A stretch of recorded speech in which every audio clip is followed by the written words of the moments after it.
News first ಆಯೋಜಿಸ್ತಾ ಇರುವ ಕರ್ನಾಟಕದ ಅತಿ ದೊಡ್ಡ ಇವಿ ಎಕ್ಸ್ಪೋ. ಹಾಗಾದ್ರೆ ಕಲಬುರಗಿಗೆ ಯಾಕೆ ಬರ್ತಾಯಿಲ್ವ ಅಂತ ಹೇಳಿ. ಕಲಬುರಗಿಯಲ್ಲಿ ಯಾವ್ಯಾವ ಕಂಪ್ನಿ ಇದೆಯಂತೆ? 40-50 ವರ್ಷಗಳಿಂದ ನಿಮ್ಮ ಅಪ್ಪನ 9 ಸಾರಿ ಗೆಲ್ಲಿಸಿದ್ದಾರೆ, ನಿಮ್ಮನ್ನು 3 ಸಾರಿ ಗೆಲ್ಲಿಸಿದ್ದಾರೆ, ನಿಮ್ಮ ಅಪ್ಪನ 2 ಸಾರಿ ರಾಜ್ಯಸಭಾ ಮೆಂಬರ್ ಮಾಡಿದ್ದಾರೆ, ಅಲ್ಲ ಇದು ಲೋಕಸಭೆ ಕಳಿಸಿದ್ದಾರೆ. ಕಲಬುರಗಿಗೆ ಯಾಕೆ ಬರ್ತಾಯಿಲ್ಲ? ಬರೀ ಕಲಬುರಗಿ ಊರು ತುಂಬ ಹೊಂದಿಗಳೇ ಕಾಣಿಸ್ತವಲ್ರಿ. ಕಲಬುರಗಿ ಯಾಕೆ ಬರ್ತಾಯಿಲ್ಲ ಅದನ್ನು ಹೇಳಕ್ಕೆ ಹೇಳಿ. ಒಂದು ಕಂಪನಿ ಹೇಳ್ರಿ. ಈ ಕಾಂಗ್ರೆಸ್ ಪಕ್ಷ ಕರ್ನಾಟಕಕ್ಕೆ ಎಸ್ ಎಂ ಕೃಷ್ಣ ಅವರಂಥ ಮಹಾನುಭಾವನ ಕೊಟ್ಟಿದ್ದಂಥ ಪಕ್ಷ. ಅದು Tier 2 Tier 3 ಸಿಟೀಸಲ್ಲಿ ಮೈಸೂರು ಇರ್ಬೋದು, ಮಂಗಳೂರು ಇರ್ಬೋದು, ಹುಬ್ಬಳ್ಳಿ ಧಾರವಾಡ ಇರ್ಬೋದು, ಬೆಳಗಾಂ ಇರ್ಬೋದು, ಈ ಭಾಗದಲ್ಲಿ ಸಾಫ್ಟ್ವೇರ್ ಕಂಪನೀಸು ಚಿಕ್ಕ ಚಿಕ್ಕ ನಗರಗಳಿಗೆ ಹೋಗೋದಕ್ಕೆ ಮೂಲ ಕಾರಣೀಭೂತರು ಎಸ್ ಎಂ ಕೃಷ್ಣ ಅವರು. ಅಂಥ ಪಕ್ಷ, ಅಂಥ ಹಿನ್ನೆಲೆ ಇರೋಂಥ ಪಕ್ಷ, ಅವರು ಅಂಥ ಲೀಡರ್ಗಳನ್ನ ಕೊಟ್ಟಂಥದ್ದು. ಇವತ್ತು ಪರಿಸ್ಥಿತಿ ಆಗಿದ್ದಾರೆ ಕಾಂಗ್ರೆಸ್ ಇಂಥ ಇವ್ರನ್ನ ಕಳಪೆ ಮರಿಕರಿಗೆ ತರದಂಥವ್ರನ್ನೇ ಇರೋದು ಇವತ್ತು. ಅಲ್ಲ, ನೀವು ಹೇಳಿ ನನಗೆ, ನಿಮ್ಮ ಅಪ್ಪ ಮಕ್ಕಳು ನೀವು ಕಳೆದ 50 ವರ್ಷಗಳಿಂದ ಕಲಬುರಗಿಗೆ ಏನು ಮಾಡಿದ್ರಿ? SSLC ರಿಸಲ್ಟ್ ಬಂದರೆ ಲಾಸ್ಟಿಂದ ಫಸ್ಟ್ ಇವರು. ಮಗನೂ ಓದಲಿಲ್ಲ, ಅವ್ರ ಕ್ಷೇತ್ರದ ಜನನೂ ಓದಲ್ಲ ರೀ ಮಕ್ಕಳು.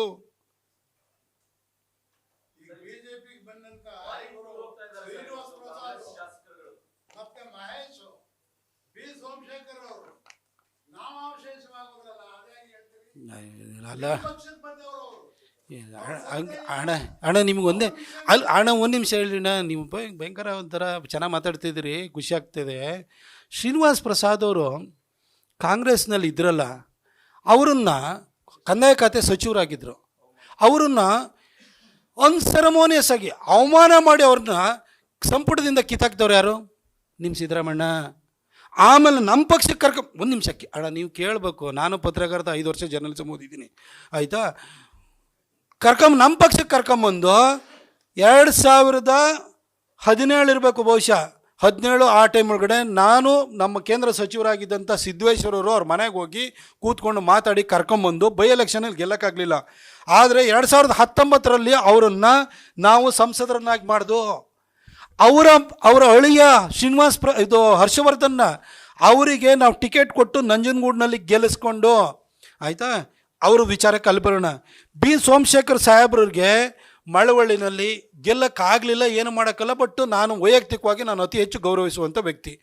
ಹಾಗೆಯೇ ಎನ್ ಮಹೇಶ್ ಅವ್ರಿಗೂ ಕೂಡ ಕೊಳ್ಳೇಗಾಲದಲ್ಲಿ ಟಿಕೆಟ್ ಕೊಟ್ಟಿದ್ದು ಪಕ್ಷ ಎಲ್ಲ ಶ್ರಮವನ್ನು ಹಾಕ್ತು. ಅಲ್ಲಿ ಈ ಗ್ಯಾರಂಟಿ ಸ್ಕೀಮ್ಗಳಲ್ಲಿ ಭಾಳ ಜನ ಕೊಚ್ಚೋದ್ರು ರೀ. ನಮ್ಮೆಲ್ಲ ಯಂಗ್ಸ್ಟರ್ಸ್ ಇದ್ರು, ಇವರು ಗ್ಯಾರಂಟಿ ಸ್ಕೀಮೆಲ್ಲ ಕೊಚ್ಚೋದವರು, ಆಯಿತಾ? ಏನೂ ಮಾಡೋಕ್ಕಾಗಲಿಲ್ಲ. ಈಗ ನೆಕ್ಸ್ಟು ಮತ್ತೆ ಕೊಳ್ಳೇಗಾಲದಲ್ಲಿ ಎಲೆಕ್ಷನ್ ಆದಾಗ ನೀವು ಕೈ ಹಿಡೀರಿ, ಬಂದ್ಬಿಟ್ಟು ನೀವು ಅಲ್ಲಿ ಹೋಗ್ಬಿಟ್ಟು ಕಾಂಗ್ರೆಸ್ಸಿಗೆ ಓಟ್ ಹಾಕ್ಬಿಟ್ಟು ಇಲ್ಲಿ BJP ಅಧಿಕಾರ ಕೊಡಲಿ ಅಂತೇಳಿ ಹೇಳಿದ್ರೆ ಹೆಂಗಾಗುತ್ತೆ? ಜನ ಗೆಲ್ಸಿರಿ ಅಲ್ಲ, ಅದು ಪಕ್ಷದ ಸಂಘಟನೆ ಬಂದ್ಬಿಡಿ. ಅಧಿಕಾರದ ವಿಷಯಕ್ಕೆ ಬಂದಾಗಲೂ ಕೂಡ ಇವತ್ತು ನಮ್ಮ ಪಕ್ಷದ ಯಾವುದೇ ವಿಚಾರಧಾರೆಗಳಿರ್ಬೋದು ಅದನ್ನು ಇಡೀ ರಾಜ್ಯಾದ್ಯಂತ ಓಡಾಟ ಮಾಡಿ ಅದನ್ನು ಮನವರಿಕೆ ಮಾಡಿಕೊಡುವಂಥ ರಾಜ್ಯ ಉಪಾಧ್ಯಕ್ಷ ಸ್ಥಾನವನ್ನು ನಮ್ಮಲ್ಲಿ ಸಚಿವರು ನೆನಪು ಮಾಡಿಕೊಟ್ರು. ಅದನ್ನು ಕೊಟ್ಟಿದ್ದೀವಿ ಅವರಿಗೆ. ನಾವು ಎಲ್ಲ ಒಳ್ಳೆ ಕೆಲಸ ಮಾಡಿದ್ದೀವಿ. ಆಮೇಲೆ ಸರ್ ನಿಮಗೆ ಗೊತ್ತಿರಲಿ, ಕರ್ನಾಟಕದ ಇತಿಹಾಸದಲ್ಲಿ ಉಪಮುಖ್ಯಮಂತ್ರಿಯಾಗಿ ಗೋವಿಂದ ಕಾರಜೋಳ ಅವ್ರನ್ನ ನಮಗೆ ಸಿಕ್ಕಿದಂಥ ಅಲ್ಪ ಅವಧಿನಲ್ಲೇ ನಾವು ಉಪಮುಖ್ಯಮಂತ್ರಿ ಮಾಡಿದ್ದೀವಿ ದಲಿತ ಸಮಾಜಕ್ಕೆ ಸೇರಿದವ್ರನ್ನ. ದಲಿತ ಸಮಾಜಕ್ಕೆ ಸೇರಿದಂಥ ರಾಮನಾಥ್ ಕೋವಿಂದ್ ಅವ್ರನ್ನೂ ಕೂಡ ರಾಷ್ಟ್ರಪತಿ ಮಾಡಿದ್ದೀವಿ. ಅದೇ ರೀತಿಯಲ್ಲಿ ನಾರಾಯಣ ಸ್ವಾಮಿ ಅವ್ರನ್ನ ಕೇಂದ್ರದಲ್ಲೂ ಸಚಿವರನ್ನಾಗಿ ಮಾಡಿದ್ದು. ಹಾಗೆ ಇದು ನಮ್ಮ ಟ್ರೈಬಲ್ ಸಮಾಜಕ್ಕೆ ಸೇರಿದಂಥ ದ್ರೌಪದಿ ಮುರ್ಮುವನ್ನು ಕೂಡ ರಾಷ್ಟ್ರಪತಿ ಮಾಡಿದ್ದೀವಿ. ಇಷ್ಟೆಲ್ಲ ಮಾಡಾದ್ಮೇಲೆ ನಮ್ಮನ್ನೇ ಕೇಳ್ತೀರಿ, ಸಿದ್ದರಾಮಣ್ಣ ಬಿಟ್ಕೊಡಕ್ಕೆ ಹೇಳಿ, ಅಟ್ಲೀಸ್ಟ್ ಪರಮೇಶ್ವರ್ ಅವರಿಗೆ ಬಿಟ್ಕೊಡಕ್ಕೆ. ನ್ಯೂಸ್ ಫಸ್ಟ್ ನಿರ್ಭೀತಿಯಿಂದ ನಿಮ್ಮ ಪರವಾಗಿ.